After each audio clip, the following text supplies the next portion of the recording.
11h32. Bom dia a você que acompanha o programa Panorama Esportivo desta segunda-feira. Eu sou o jornalista Arthur Azeredo e ao meu lado o Wendel Pivetta. Bom dia, Wendel. Bom dia, Arthur. Bom dia a todo o povo castilhense e região. Chegamos com o Panorama Esportivo para falar da dupla Grenal, para falar do futebol do interior movimentado. Muitos jogos aconteceram antes das eleições e o Inter comete erros e é derrotado por um Santos desfalcado. O segundo capítulo, então, da nova história entre Abel Braga e o Inter não foi bom. Na tarde de sábado, o Colorado cometeu erros importantes e foi derrotado por 2-0 por um Santos totalmente desfalcado por um surto de Covid-19. O resultado na Vila Belmiro prejudicou por completo a manutenção da liderança no Campeonato Brasileiro. A equipe gaúcha perdeu a primeira colocação para o Atlético Mineiro. O Inter nem terá tempo para lamentar o mais recente insucesso no Brasileirão. Já na próxima quarta-feira, a equipe entrará em campo para decidir o confronto das quartas de final da Copa do Brasil contra o América Mineiro no estádio Independência.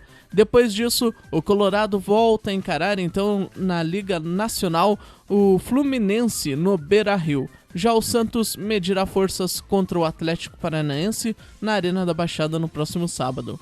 O Colorado foi a campo com Lomba, Rodinei, Zé Gabriel, Cuesta e Wendel, Rodrigo Dourado, Edenilson, que saiu lesionado, Marcos Guilherme, Thiago Galhardo e Maurício, com Abel Hernandes no ataque, o Abel também lesionado. Vamos ver o que acontece aí, se vão se recuperar estes atletas até quarta-feira. O técnico Abel Braga, que saiu para a coletiva da imprensa, ainda não conhece os seus atletas, errou e muito os nomes dos atletas. O técnico que realmente está perdido no comando do Internacional, sem condições mentais de comandar o Colorado. Infelizmente aí, né, voltamos a falar sobre esse quesito, sobre essa questão da diretoria em fazer o método inédito de demitir o técnico que nos colocou na primeira colocação do Brasileirão e que vinha fazendo uma ótima campanha, tirando leite de pedra. E aí, Arthur, como é que foi o Tricolor? O Tricolor goleou e goleou inclusive com o novo camisa 10 em campo. O Grêmio vem em ascensão, o Grêmio goleou o Ceará em noite de Jean-Pierre na Arena. O Grêmio goleou o Ceará por 4-2 no sábado na Arena em noite de Jean-Pierre, que abriu o placar com um golaço de falta e teve participações decisivas. O Tricolor avançou uma posição e chega na 21ª rodada do Brasileirão, na 7ª colocação com 33 pontos. Além disso, fica a 5 pontos do líder Atlético Mineiro. O Grêmio volta aos gramados na quarta-feira às 16h30 para enfrentar o Cuiabá na Arena, no jogo de volta das quartas de final da Copa do Brasil. Como venceu no Mato Grosso por 2-1, classifica com qualquer vitória ou empate. Pelo Brasileiro, o próximo compromisso é contra o Corinthians no dia 22 no Itaquerão às 20h30. Já o Ceará recebe o Atlético Mineiro no mesmo dia, mas às 16h no Castelão. O Grêmio que foi a campo então no sábado com Vanderlei, Vitor Ferraz, Rodrigues, Paulo Miranda, que saiu ainda no início do jogo lesionado para a entrada de David Braz, Diogo Barbosa na esquerda, Darlan, Matheus Henrique e Jean-Pierre no meio-campo. Meio-campo muito participativo aí, que tem tido bons resultados, né? No ataque, PP, Diego Souza e Luiz Fernando. Aí o Darlan que saiu na segunda etapa para a entrada do Lucas Silva. O Matheus Henrique saiu para a entrada do Tassiano. Na segunda etapa também saiu o Diego Souza para a entrada do Thurin, que fez o seu primeiro gol e com a camisa do Grêmio. E o PP também saiu para a entrada de Everton. O Grêmio conquistou uma vitória importante, vem embalado no Brasileiro, com a sequência boa de vitórias. A tendência é manter o ritmo dos jogos aí para conquistar alguma coisa mais ao final da temporada. E com gols de Paulinho Santos, o São Luís venceu o Joinville por 2-1 em Juí e encosta no G4. O rubro segue em busca de uma vaga na próxima fase da Série D do Brasileirão. Na tarde deste sábado, o São Luís venceu o Joinville então por 2-1. No 19 de outubro, encostou na parte de cima da tabela. A equipe de Juí saiu atrás no placar. Aos 11 minutos de jogo, Lucas de Sá abriu o marcador. Paulinho Santos, aos 19 do primeiro tempo e aos 34 da etapa complementar, anotou os gols da virada e garantiu a vitória aos donos da casa. Com triunfo, o time comandado pelo técnico Piccoli soma os mesmos 17 pontos de Pelotas e Caxias, que estão na zona de classificação, mas aparece na quinta colocação do grupo em razão dos critérios de desempate. No próximo sábado, o compromisso será diante do São Caetano, no Anacleto Campanella.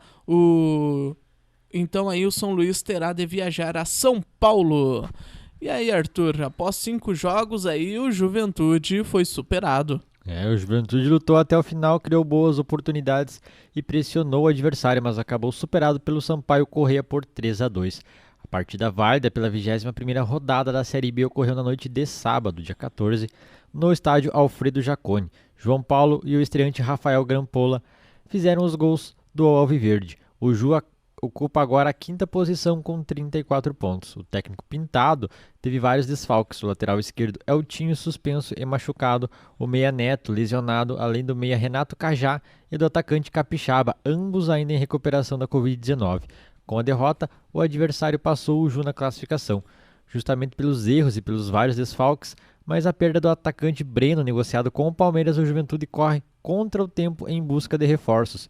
Pelo menos 2 peças são procuradas, uma para o meio-campo e outra para o ataque. O prazo é até o dia 7 de dezembro, segundo o vice de futebol do Verdão. Essa contratação deve ser de jogadores que estão na Série A. Na próxima sexta-feira, dia 20, o Juventude recebe o Paraná. A partida está marcada para as 19h15 no estádio Alfredo Jaconi. E o Brasil de Pelotas empata com a Ponte Preta por 1-1 em Campinas, Wendel. Após largar aí em vantagem, o Brasil de Pelotas sofreu empate ainda na primeira etapa, mas segurou a pressão da Ponte Preta no final da partida, no Moisés do Carelli em Campinas, e garantiu mais um ponto na Série B, nesta sexta-feira. O resultado mantém o Chavante na 13ª colocação da tabela. Jogando fora de casa, a equipe gaúcha saiu na frente com Souza após cobrança de falta na área aos 24 minutos do primeiro tempo. No entanto, aos 44, a Ponte Preta garantiu o empate com Apodi e o jogo foi em igualdade para o intervalo. No segundo tempo, o Brasil se defendeu, segurou a pressão e tentou surpreender nos contra-ataques. Aos 11 minutos, o árbitro assinalou pênalti em lance de Nuno com Luan Dias. João Paulo bateu para os paulistas e desperdiçou. Aliás, quem não esteve bem nessa tarde aí foi a arbitragem. Bem movimentada, a partida foi marcada aí por erros dos bandeirinhas e do juiz. Os 2 gols do jogo estavam impedidos na sua origem e o pênalti desperdiçado por João Paulo da Ponte foi mal assinalado. Nós tivemos também o Ipiranga. O Ipiranga aí tropeçou diante então do Volta Redonda, perdeu invencibilidade de 7 jogos em casa, Arthur. O Ipiranga perdeu para o Volta Redonda por 3-2 na tarde de sábado no estádio Colosso da Lagoa, em Erechim. Mesmo com o resultado, o Clube Gaúcho segue como segundo colocado no Grupo B da Série C, com 24 pontos. O líder é o Brusque, que tem 28 em um jogo a menos. O Voltaço é o sexto com 18 pontos. 11h40, este foi o Panorama Esportivo desta segunda-feira. Voltamos amanhã com mais informações do futebol, Wendel. É isso aí, até mais. Até mais.